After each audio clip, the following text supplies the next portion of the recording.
আসসালামু আলাইকুম। আমার চ্যানেলের এইটা ১ম ব্লগ এবং এই ব্লগটা খুবই উৎসাহ নিয়ে করা হচ্ছে এবং আজকের ব্লগটা হবে খুবই চমৎকার একটি ব্লগ যেটা পবিত্র মাহে রমজানের যেহেতু আজকে ৪র্থ রমজান। আজকে আমি প্ল্যানিং করেছি যে আজকে আমি মসজিদে ইফতার করব এবং সেখানকার পরিবেশটা কিরকম হয় এই বিষয়টা আমরা আমাদের এই ব্লগে তুলে ধরার চেষ্টা করব। তো কথা না বাড়িয়ে চলে যাচ্ছি আমরা বায়তুল মোকাররম মসজিদে চলুন আমার সাথে। ফাইনালি আমি মসজিদে পৌঁছে গিয়েছি এবং আমার পিছনে আপনারা দেখতে পাচ্ছেন ইফতার আয়োজন চলছে এবং অনেক মানুষজন একত্রিত হতে যাচ্ছে ইফতার করার জন্য। রমাদানে অনেক মসজিদে বিনামূল্যে ইফতার পরিবেশন করা হয়। এটি একদিকে যেমন সৌভাগ্যের ব্যাপার, অন্যদিকে মুসলমানদের প্রতি এক ধরনের একতার একটি বন্ধন তৈরি করে। যেখানে আপনারা দেখতে পাচ্ছেন মানুষজন আস্তে আস্তে মসজিদে প্রবেশ করছে ইফতার করার জন্য। আপনারা চাইলে এখানে নিজেদের মতো করে ইফতার করতে পারবেন, চাইলে সেই ব্যবস্থাও কিন্তু এখানে করা আছে। আহ, মসজিদে ইফতার করার জন্য অনেকেই একত্রিত হচ্ছেন এবং এখনও মসজিদে প্রবেশ করছে, যেহেতু এখন ইফতার করার জন্য 20 মিনিট বাকি আছে। আমিও শুরু করলাম তাদের সাথে হাঁটতে এবং আমিও মসজিদের ভিতরে প্রবেশ করতে যাচ্ছি। ইফতার নিয়ে দেখতে পাচ্ছেন যে সংগঠনগুলোর বেশ তোড়জোড় চলছে ইফতার পরিবেশন করার জন্য। সবাই খুব নিজ থেকে উদ্যোগে কাজ করছে। এখানে আসলে দেখা যায় অনেক সংগঠন মূলত কাজ করে থাকে। এখানে দেখতে পাচ্ছেন ইফতারের আয়োজন চলছে এবং সংগঠনগুলো ইফতার তৈরি করছে এবং তারা এক এক করে এক একটা থালাতে মূলত ইফতারগুলো দিয়ে যাচ্ছে। ইফতারকে কেন্দ্র করে যে এখানে আরেকটি সংগঠনের পরিবেশনায় আরও একত্রিত হয়েছে বেশ মানুষজন, দেখতেই পাচ্ছেন। এখানে 4 থেকে 5 জনের জন্য একটি বড় থালা থাকে, যেখানে আসলে 4-5 জন একত্রিত হয়েই মূলত খেতে পারবে এবং করেই মূলত ইফতারগুলো পরিবেশনা করা হয়। আর ইফতারগুলো এখানে আসলে বেশ কিছু সংগঠন মিলেই মূলত ইফতারের পরিবেশনাগুলো করে থাকে। এখানে দেখা যাচ্ছে, দেখতেই পাচ্ছেন, বিভিন্ন ইফতার বানানোর তোড়জোড় চলছে।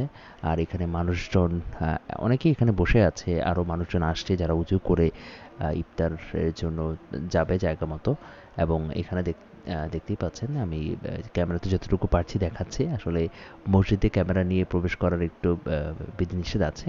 তারপরেও আমি যতটুকু পেরেছি আমি আপনাদেরকে দেখানোর চেষ্টা করেছি।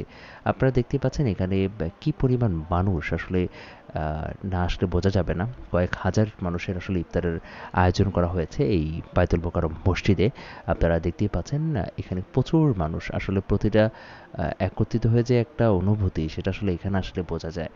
মাশাআল্লাহ, পরিবেশটা দেখে খুবই ভালো লাগছে আমার কাছে। ইফতার করার জন্য আমি সামনে আসলাম এবং সেখানে একজন বলল সামনে এই জায়গা আছে, আপনি সেখানে বসতে পারেন। তো আপনারা দেখতে পাচ্ছেন এখানে সারি সারি অনেক মানুষজন বসে আছে ইফতার করার জন্য। আর এই ইফতারটি আয়োজন করছেন আমরা ধর্ম বিষয়ক মন্ত্রণালয় থেকে। তাদের সংগঠনেই মূলত আমি ইফতার করার জন্য মূলত এখানে একটি জায়গা পেয়েছি। তো আমি এখানে বেশ কিছু ভিডিও ধারণ করলাম, যে আপনারা দেখতেই পাচ্ছেন একদম খুব সুন্দর করে গোছানো। প্রতিটা প্লেটে 5 জন করে মূলত বসে মূলত ইফতার করার ব্যবস্থা আছে। এবং আমিও তাদের মধ্যে একটা গ্রুপের সাথে আমি বসে পড়লাম, যেখানে আমার সাথে বেশ মুরব্বীরা ছিলেন, আমি সহ আরও 4 জন ছিল। আপনারা দেখতেই পাচ্ছেন ক্যামেরা। এই যে কাঙ্ক্ষিত মুহূর্ত, যেখানে আমরা সবাই একত্রিত হয়ে ইফতার করতে যাচ্ছি। ইফতারের জন্য বেশ কিছু উপকরণ দিয়ে মূলত আমরা থালা সাজিয়ে বসে আছি ইফতারের অপেক্ষায়। সবাই একত্রিত হয়ে ইফতার করার যে আনন্দ, সেটা আপনি আসলে এখানে না আসলে বুঝতে পারবেন না। আপনারা দেখতে পাচ্ছেন সবাই মোনাজাত ধরছেন এবং মাইকের মাধ্যমে মোনাজাত ধরা হচ্ছে এবং সবাই তাদের আল্লাহ তাআলার কাছে প্রার্থনা করছেন। যেখানে আমি নিজেও আসলে ইফতারের জন্য বসে আছি।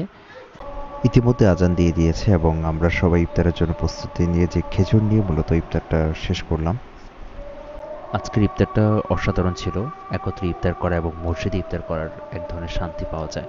যদি আপনারও সুযোগ পান তাহলে মসজিদে একবার ইফতার করে দেখুন, অন্যরকম শান্তি পাবেন। আমারও মসজিদের ইফতার করার অভিজ্ঞতা দারুণ ছিল এবং এইভাবেই আমার ইফতারের অভিজ্ঞতা আজকে হলো।